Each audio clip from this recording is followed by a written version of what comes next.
Black lives still matter. This is the Exordia Creative Podcast. You just came back from a camping trip.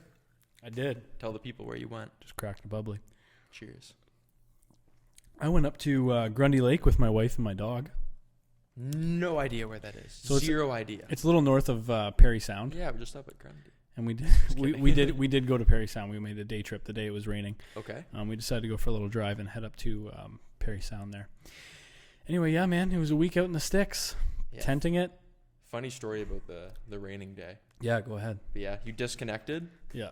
Like you were saying, your screen time's probably way lower. Yeah, like less than an hour a day. How's the service like? Great. It was actually great. So you have it when you need it. I have it when I need it, but I really wanted to make a conscious effort to keep my phone away. It was great. Grundy Lake was awesome. It's a great provincial park. There's cliff jumping there. You can go to jump off some cliffs. That's how Did you jump? Yeah, that's how we bathed. No way. So the showers were closed at the provincial parks. Gotta jump to shower. So we brought body wash and stuff. It was all natural body wash, I should say. So hopefully it didn't screw up the ecosystem or anything. But that's what we would do. We'd scrub down and then jump off a cliff and get clean. We actually did that before the ride home today. Nice.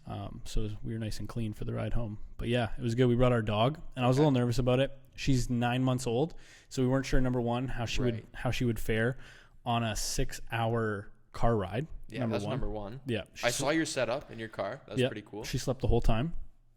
She was an angel. And then we also took her canoeing, and we were a little nervous about that because she's a golden doodle, right? So she's high energy. Yeah. But she sat the entire time. Wow. Yeah. So it was good, man. So before we started filming, you told me you saw some bears. Yeah, What does a golden doodle do when she sees a bear? She did not see the bear. So luckily we were in our vehicle driving through the campsite, and we had heard that there was bears out. And obviously there's bears. We're up north, and these people, all of us, we hadn't been there in a long time because provincial parks had been closed. This was one of the first days of it opening.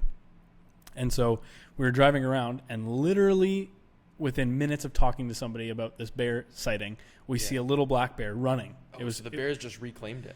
They reclaimed it, right? Again. There's no humans, so they're like, okay, whatever, we can roll up. So now they're in the process of, unfortunately, it's unfortunate too, though, because they are capturing them and then relocating them into different parts of the park where there's no campers. But yeah, so we had to keep a clean site. Can't keep garbage, can't keep anything. Everything had to stay in the vehicle. So my wife's SUV smells disgusting. Would she try to act tough if she saw a bear face to face? I don't know. Yeah, see, that's scary. But here's the thing. Bears are more scared of you than we are. Yeah. Am I saying that right? You don't want your dog blowing up your spot, though, if your dog's trying to act tough. I don't. And we were in a tent, and, our dog, it was kind of cool to watch how primal she got. So she's not a big barker, but when people would walk by her site and stuff, she just started barking, almost like territorial. She acted a lot different than she can tell she's out in the wilderness. Yeah. She was kind of like, "Yo, is this what we're doing forever now?" But yeah, it was a great trip. That's good, man. But yeah, okay. Speaking about the rainy day, so if you guys know, on iMessage, there's this thing called digital touch messages where you can draw a little scribble with your finger, or send your heartbeat.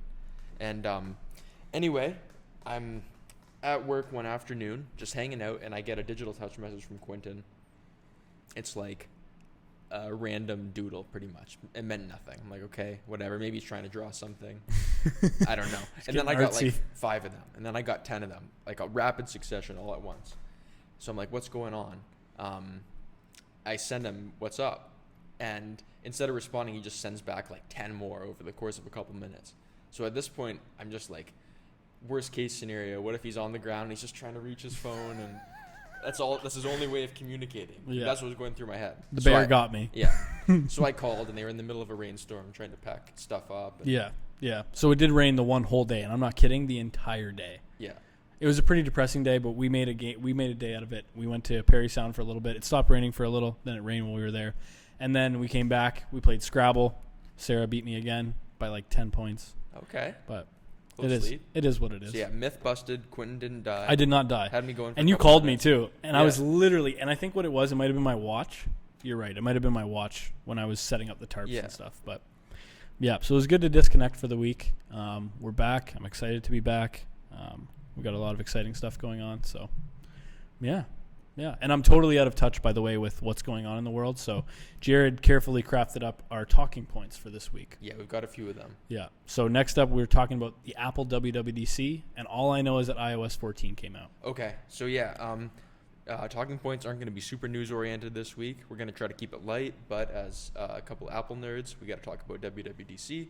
So this is maybe the first time ever that Apple's yearly software conference unveiling was held online. True. Due to the circumstances of what's happening. As a video nerd, you would be blown away by the production quality. Okay. Obviously, they brought their A1 game. Yeah. It's insane. Go watch it after. It's like 2 hours long, but just scrub through it. Okay. Dude, the production, next level. Awesome. Anyway, iOS 14's out. A lot of cool stuff if you have an iPhone. I got the beta today, which you can do. It's not perfect. If you're going to upgrade, you should know that it is a little buggy. It's officially not going to come out for 3 months. Somebody like me, no way I can wait 3 months to try out the new software. So I tried it. Some of the cool things, you can now tap the back of your phone. So if you're watching on video, you can just tap it. And I've got it set up where like if you triple tap, it's a screenshot. If you double tap, it can bring down the notification center or something. Anyway, that's super cool.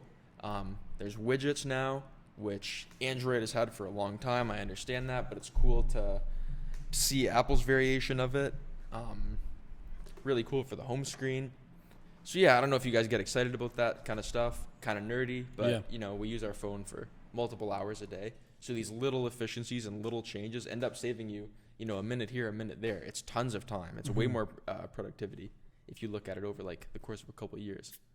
And finally, picture-in-picture video, which means if you're watching a video and you close the app, the video will continue to play in a little mini window, and you can move it around. Including on YouTube? Not on YouTube. Okay, you got to get premium. YouTube paywalls that, at least for now. But if you're watching or if you're FaceTiming somebody, you can be on the FaceTime and it won't pause it. You can be on the internet or whatever else it is. So that's pretty sweet. If you're on like a conference call and you need to get some information or something. Sweet. Yeah. And once this goes public, the widgets and the video stuff are going to be open to third-party developers. So you could have like your Google Maps widget instead Instagram, of just Facebook, your whatever, Gmail widget. Yeah. It's going to be crazy. Yeah, so, that's sweet.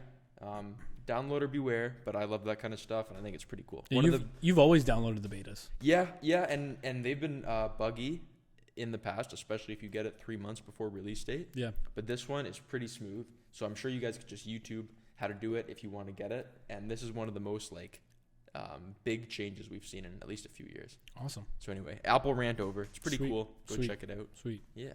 So sorry, one more thing. Yeah. You said that there was a hint or something at new Macs or a new Mac release? Well, so at WWDC, they typically do all of the software updates. Yeah. So that's iOS, iPad OS, the Watch OS. I'm mostly in it for the iOS. Mm-hmm. I rely on my Mac too much to beta a new operating system. Yeah. Just in case something were to go wrong, because I use it like pretty much for all my productivity. Mm-hmm. So I didn't get to watch it. Like, it's very long. I've been pretty enthralled in the iOS stuff. There's also some CarPlay updates. It's Sweet. like new wallpapers and better AI and stuff like that. Yeah. But yeah, apparently the Mac update is huge. I just personally haven't checked it out yet. Cool. If you're into it, go watch some videos. How would you even update your CarPlay? Would that be through your phone? Yeah, it's just tethered to your phone. Cool. So whatever operating system your phone is running on, that's what CarPlay will use. Cool. Our CarPlay's awesome. So we took my wife's car up camping, and like CarPlay is sweet because it's new to us, right? Yeah, it's a game changer. Yeah, it's sweet. I actually don't know anybody who uses Android Auto. So, Neither do I. Yeah, so I wouldn't be able to compare it. We live in like an iPhone bubble. Yeah. Most of our friends and contacts use iPhones. Yeah. For the most part. I actually just saw that Alexa is coming out with I one. did see that. Yeah. In the who had it? GM. Yes. GM vehicles. Yeah, in a Buick. I think I saw it in a Buick. Yeah, I know this because of one of our automotive clients. But 2018 and newer models have Alexa. Whatever ecosystem you're Amazon's coming on the game, on the scene. Yeah, I'd be interested to see how they do. How does that work? They don't have phones, do they? Amazon doesn't make phones now. No. But they have the assistant, right? Yeah. So I don't know if it's going to be full on UI interface or if it's just going to be virtual assistant. Interesting. Because even Hey Siri works in the in CarPlay. Right. So there'd be some overlap. Yeah. Unless Alexa were to completely create a car interface. Yeah. Which they could. Does GM have CarPlay and Android Auto right now? I would assume everybody does. Yeah. I don't know. Okay. Cool, man. Yeah. Cool. Next up on the list, we're talking patios, and I believe you wanted to shout out a local place. Okay. Where do you guys go? I just want to know, like, give us some restaurant recommendations. Where's your patio spot? I think one of the big ones is probably the Garden. I've heard the Garden several times. Yeah. Big shout out to Chris last week. Yep. Haven't checked it out yet. Yep. Props to what he's doing. Yeah.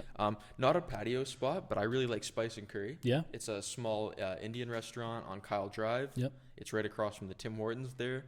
And they're actually converting the parking lot into like a mini patio. Oh, wicked. So they're going to have a few spots. I haven't seen it. It's not going to be huge, but that'll be kind of cool. I love supporting them. They're pretty close to my house. Yeah. A lot of good vegan food. Yeah, I was going to say. My friend and I, shout out to Connor. We ate there the other night. Delicious. Cool. Awesome. Good stuff. So yeah, check them out if you like Spice and Curry and you want to do like a patio vibe. Did he have a vegan option or did he go meat? I think he got butter chicken. Okay. That's a classic. Connor's our carnivore friend that did the carnivore diet for those.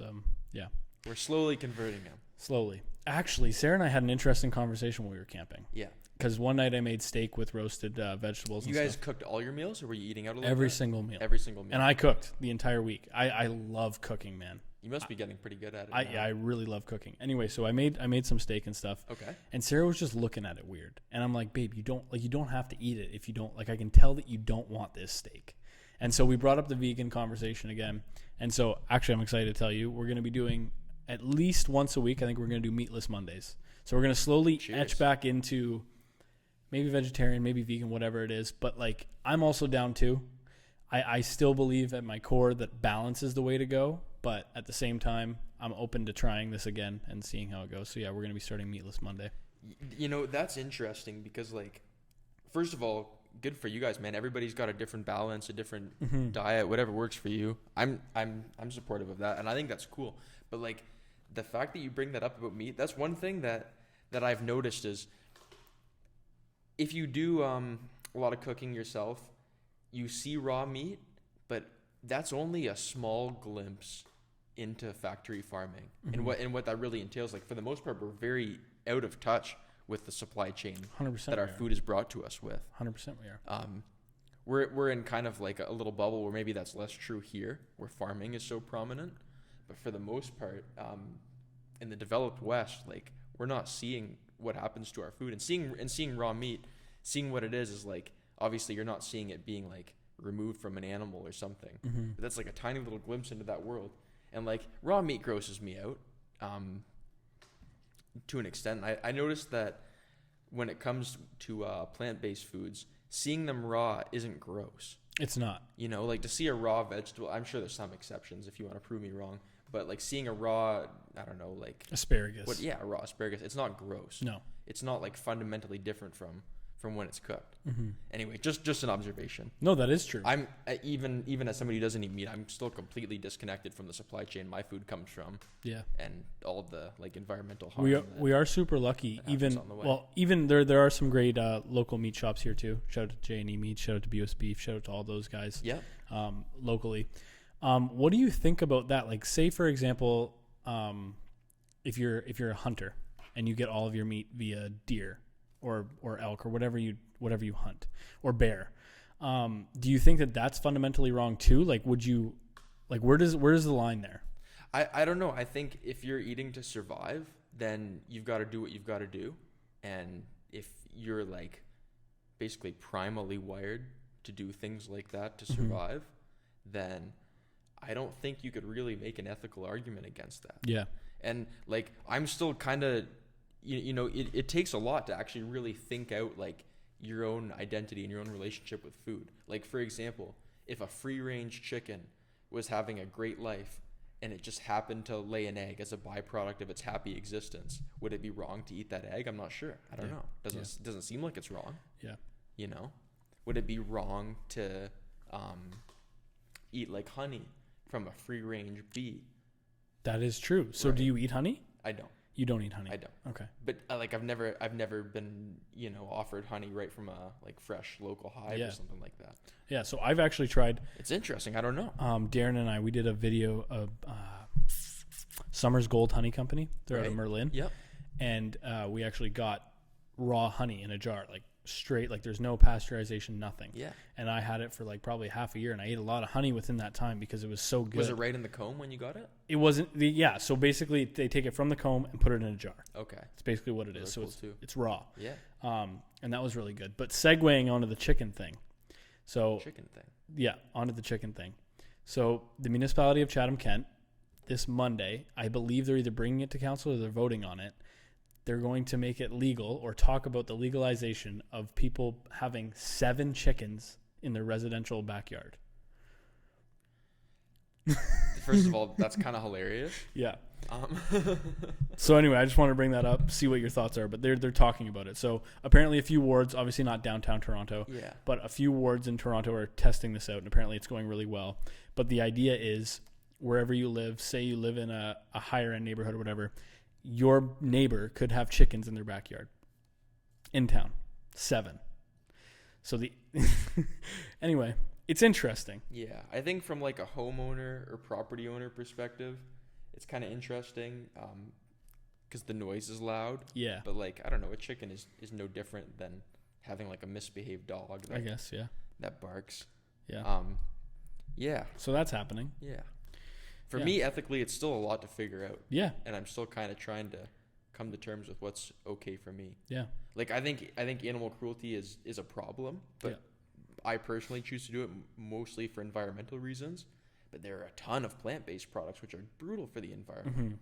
Mm-hmm. Mm-hmm. A popular one that a lot of people don't think about is the production of avocados. It takes a ton of water, and it's like a huge problem in South America. Yeah, in the regions that produce them. Same with iceberg lettuce. It takes tons of water. Mm-hmm. So that's even worse than some animal products. Yeah, right. It's not black and white.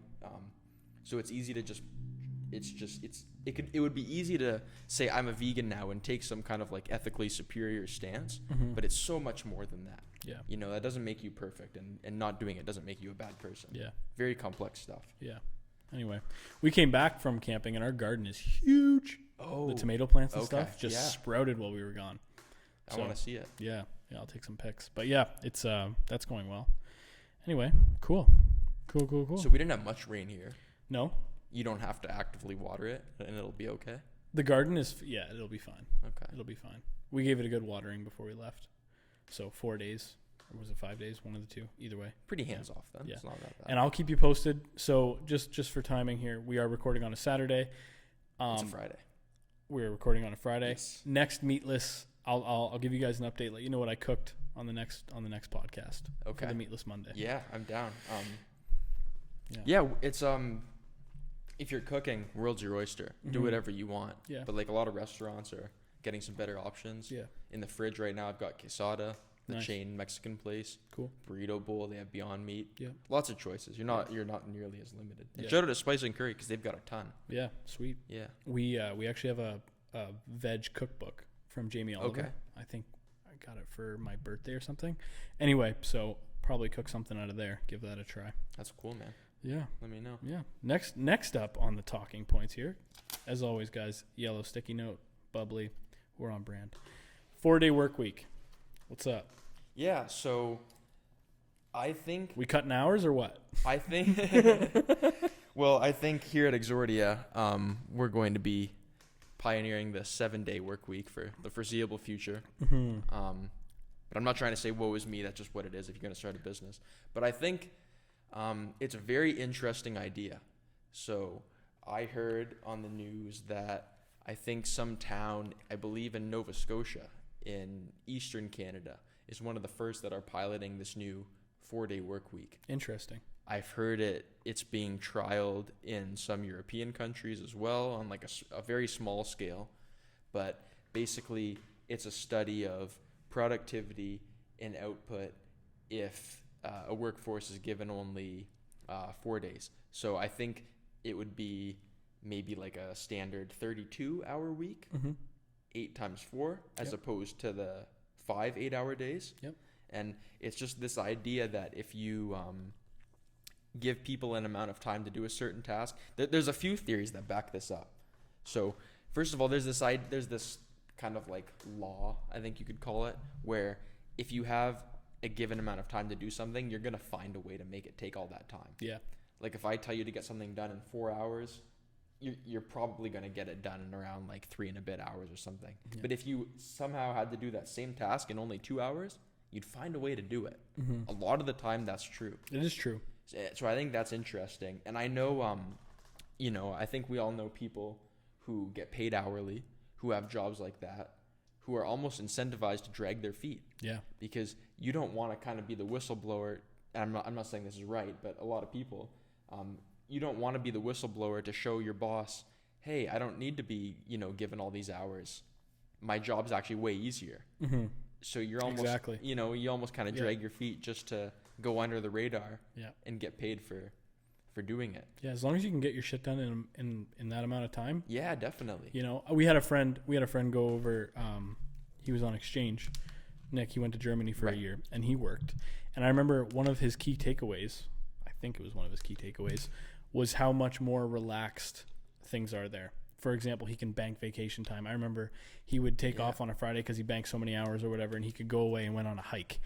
And Germany is still a very productive country. It's still a very productive country, but he said like the pace was just a little slower. And I don't know if they do. I don't think they do a four-day work week. I'm not sure. But he said it was much more relaxed, especially when you go into Italy and things like that. So I think it's something definitely to explore. And if you can get your stuff done, who cares? That's the same, you know. If you can get it done 6 hours in 2 days, I'm not saying that's feasible, but like, why not, right? Everybody's happier. Yep. It saves everybody time. It saves the company time. Yeah. It saves the money. Saves you time. It's a win-win, really. Yeah. So. It's one of those things that's just so ingrained in our culture at this point, it might be hard to shift. Yeah. And like one thing that I notice is in entrepreneurship culture, there's like this kind of toxic, in my opinion, hustle culture, where it's like your badge of honor of how little you sleep or of how many hours you work. Yep. Or like just grinding, right? Which you do have to grind if you start a business, but like I think maybe instead of championing like, oh, I work 12 hours a day, you know, you got to focus on results, right? What are you getting done? That's the whole point, you know? If you can get done what I do in a week in one day, then I've got questions for you. Yep. And I salute you. Yep. Because I want to know how you did that. Yep. Because I need to learn something for sure. from you. For sure. And yeah, in the past, actually, the person who pioneered the 40-hour work week was Henry Ford, believe it or not. And I think before that, the standard was, I think, 10-hour days, 6 days a week. Okay. So 60 to 40. Yeah, and then Sunday was a day of rest. Exactly. Yeah. Sunday was always the day of rest, but pretty substantial cut. And now we would almost consider that like inhumane to make people, in order to have a full-time job, work 10-hour days, 6 days a week. Maybe this is the next shift then. Maybe this is the next shift. And maybe we look back and say, how do people have to work 40 hours a week and still have a life? Yeah. I don't know. Yeah, work-life balance is super important. I myself struggle with it, like regulating my own time, trying to fit in everything that's important to me, weighing my priorities. Because, it's easy to get like tunnel vision and just kind of focus on like your financial or your business goals and kind of let family, your friends, health, not take your health, anything, not take as much precedence as they should in your life. Yeah. So I think it would be cool. I'd be interested to see how it works. Maybe not in all situations, but it'd be interesting for sure. Mm-hmm. Cool. Yeah. Cool. What do you think? Why not? Like that's we all know somebody who drags their feet just so they could like run up the clock. 100%. Right. 100%. You've heard it whether you were a teenager, for example, you're in corn detasseling or whatever, you're dragging your feet. No matter where you look in which sectors, so you know somebody that's probably going to work, clocking in, clocking out, and maybe just maybe if they reduce their hours to the 4-day work week, they might get more done. Yeah. You know, because you're almost a little more pressed to get your stuff done. Because you only have those 4 days instead of that whole other day that otherwise might be wasted. Totally. And as long as the productivity's there and people are getting their stuff done, let the people do what they want. I think there's a lot of jobs, a lot of industries where you could do like results-based compensation. Totally. Yeah. Totally. It'll be interesting to see. Yeah. So it took like obviously a very forward-thinking man like Henry Ford who like innovated what's it called? Like the manufacturing, the assembly line. Yeah. So I think Henry Ford's main thing was everybody has one very niche small task that they do over and over again to speed up efficiency. And he basically pioneered like a lot of major advancements. and his famous saying, "You can get a Model T in any color you want as long as it's black." Yeah. Right. So just simplicity is the way it to is. go. It is. So shout out to Maybe the Ford family. Shout out to Ford. Ford is a great company. You don't like Ford. I love Ford. Do you? Actually, when you strip it back and you look at it, we've got GM, otherwise known as Government Motors. They've been bought out by the government. Ford is still going strong. Yes, they got bailed out in 08, right? Ford is the only one, the true family business that's still going strong. I drive a Ford right now. Has it been a lemon? It's been a lemon to me. But you know what? I believe in the Ford brand, and I believe in what they do. And I think that it's cool that we have a North American automaker such as Ford. Tesla actually is rocking it right now. But they're like a true family business that's tried and true and best-selling trucks. Yeah, shout out to Tesla, man. They're doing a lot better in the market at least man, than Ford is. But yeah, Ford is a very like iconic American brand. They are. And I think that we should celebrate that. You know, like people who have never worked for Ford, have no stake or zero ownership in Ford, will wear like a Ford hat. Yep. And like especially with trucks is a big thing. Whole truck culture. Like, oh, you drive a Chevy? Enough said. Like stuff like that. Like that brand identity that people assume as their own identity. It's crazy. Yep. Yeah. Anyway, I'm just a big fan of Ford and what they've done and what they've gone through and pivoted. They're just really smart. Like, for example, them getting rid of their cars. Great move. Smart. Yeah, the market wants SUVs right now. They want SUVs and they want their SUVs. trucks. So, yeah, shout out to them. Let's pivot a little bit. Okay. Kanye West and Gap. Oh, yeah. I heard about this today. Kanye West is collaborating in some capacity with Gap. Weird. Yeah. Well, yes and no. So, I don't know if you guys remember back when Kanye was in the news all the time for saying all these controversial things. He was in debt, like tens of billions of dollars, and he was saying he didn't have enough money to produce Yeezys, either the shoes or the clothes or whatever it was. And all these people from the ground looking up were saying, like, Kanye, what do you mean you can't afford it? Like, you're a multimillionaire. And that's probably an understatement. Yeah. But he's talking about how if you want your stuff to be accessible to the masses, then you need major economies of scale. You know? You almost, if you want to compete globally, like if you want to compete with a Nike, then 100 million might not be enough. Yeah. You know what I mean? So he did partner with Adidas for that reason. Yep. And I think what's interesting about the Gap partnership is Gap has a huge economies of scale. Yes. So if you guys don't know, Gap is a conglomerate which owns the Gap. They own Old Navy. They own like J. Crew or Banana Republic or something. Okay. Anyway, a lot of like major American clothes staples are all owned by the Gap. Yep. Point being, they're a huge company. So if a creator like Kanye could partner with them to get his stuff out to more people, then that'd be awesome. Yeah. Because I don't know what Yeezys cost, probably like $300 for the shoes. For the shoes? I think something like that. Something like that. Anyway, he wants them to be cheaper. Yeah. But that's just not the reality given the size of his production runs. Yeah. It's something that we're learning more about every day as we look into getting our own supply chain started with clothes. Like before he did the shoes, he did a designer label, very small, like ready to wear clothes. And people were looking at the hoodies and they're like $800 or whatever it is, insane prices, like luxury fashion prices. And I think as an outsider, it's easy to say this is absolutely unjustifiable. Yeah. But if you're making everything cut and sew in tiny production runs with the highest quality stuff, I'm not saying he's not taking a healthy margin on top, but you have to charge that amount. Yeah, and I'm not saying everybody who charges $2,000 for a pair of shoes is justifiable. Yeah. I'm just saying there's a lot more that goes into some of like the high end designs than people give credit for. Yeah. And a lot of people don't know what goes into the back end of that kind of stuff, right? Yeah, definitely. So. Now I'm not saying there's nobody who's making shoes using child labor for like $10 and selling them for $1,000. There's certainly a lot of that going on as well. Yeah. But a lot of this stuff is made in Italy with people who are being paid minimum wage and who take 2-hour lunch breaks. Yeah. So there's levels to it for sure. So I think if this is a way that he can leverage Gap's supply chain to reach more people, then that's cool. So do you think in the next year, 2 years, we'll see a Kanye West X Gap on Stockx or what? I don't know if it's going to be... What's it going to look like? Do you know? I don't know. No idea. I don't know if it's going to be Kanye West and Gap collaboration. Mm-hmm. I think he might just be using their supply chain to sell his stuff. In Gap, you think? Maybe. Wow. Maybe. Wow. But if you want it to be, you know, accessible to the masses, you have to do something like that. Because, you know, the $1,000 hoodie is one thing. The $300 shoes is still inaccessible. Yeah. Right? And if you are really for the people and you want as many people to be able to appreciate your creativity as possible, then that's the way to go. For sure. So yeah, I don't know much about it. I just think it's cool. Yeah.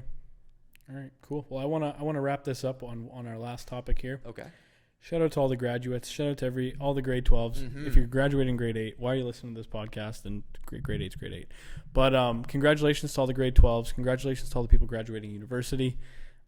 We graduated grade 12 6 years ago. Yeah. It's looking a little weird. We went to the same prom. We went to the same graduation. Yeah. I've seen a lot of lawn signs out for the graduate. We have a graduate living here. Blah, blah, whatever. Cool. Weird, but congratulations. Yeah, I'm honestly sorry that you guys couldn't share the same experience that we and so many other people got to. Yeah. Like if I look back at the tail end of my grade 12, that's one of the fondest memories of my experience as a teenager. For sure. Period. Yeah. Like one of the things that I look back on most fondly. I have a lot of friends who are just graduating from bachelor's degrees this year. Yep. Who don't get to do the big convocation ceremony. I feel for you as well. I would say, in my opinion, missing your high school tail end is worse. Way worse. Because it's more intimate. When I went to my graduation at McMaster, right? There's several hundred of us, right? You know a few people. You're sitting in alphabetical order, so you don't really know who you're sitting with, whatever. Yeah. The high school one, that would really suck to miss. So anyway, shout out to you guys. Congratulations. Yeah, congratulations to all the grads. Keep your head up. You guys are graduating at a crazy time. Yeah. And to go through this type of adversity at a young age, I think is a huge asset because you're less likely to take things for granted. Like I feel fortunate, and I know I'm extremely privileged to say that I'm fortunate, but I feel fortunate that COVID and everything happened to us and shook our business as young and naive business owners. You know, 100%. To be hit with such a blow, with such like a life-changing thing this early, I think is really beneficial. Yeah. Than being 45 and super comfy and more accustomed to the status quo, so to speak. A little bit more of an inflated lifestyle. Exactly. Yeah. We're being shown very early in our lives that stuff can get real and it can get real fast. Yeah, that's actually a good point. Yeah, look at it that way. You guys are living through some pretty like monumental shifts in culture and the economy and a lot of stuff. And to come up with that is going to make you a strong person. Yeah, I think. For sure. Anyway, shout out to you guys. Thanks for listening. Yeah, we'll see you guys next week. Cheers. Cheers.